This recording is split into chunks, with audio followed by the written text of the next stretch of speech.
Alrighty, so here we are with the Gadsden Purchase in 1853, right? By 1853, the United States had spread from the East Coast to the West Coast, kind of completing this dream of manifest destiny.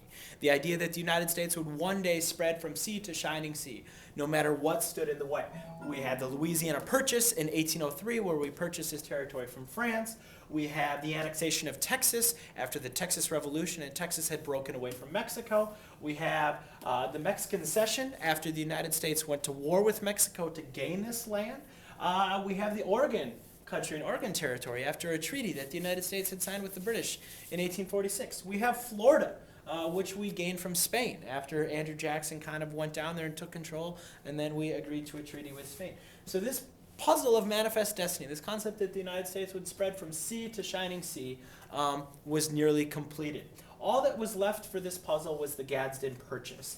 And you might wonder, well, why in the heck would the United States want this last little bit of territory right here? Why couldn't the border just be like this? Why do we need this last little bit? Well, you see, this land right here is very flat.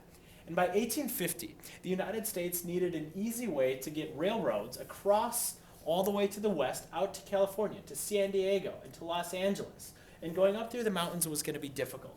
But this land here was more flat. And so in 1853, a man by the name of James Gadsden arranges to purchase this strip for a total of $10 million. And the United States does. And that completes the whole quest, the last piece of manifest destiny, the idea that the United States would stretch from sea to shining sea.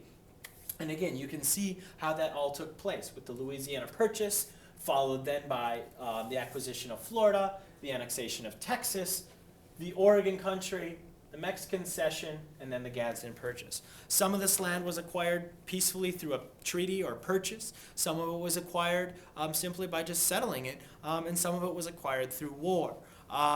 There are obviously some good things to manifest destiny, some justifiable things, some things where the United States, maybe did the right thing, and there are some very questionable things, some things that might be considered unjustifiable. And of course, we know that throughout this idea of manifest destiny that's spreading across the continent, there's going to be continued conflict with the Native American. It's not a neat, pretty type of thing. I'm not saying it shouldn't have happened or that the United States should return all this territory. What I am saying is that it's not real black and white. There is a lot of gray that in the history of our country, and that's just kind of the reality of it, right, wrong, or indifferent. But so there you have it. That is kind of the final piece to the manifest destiny puzzle.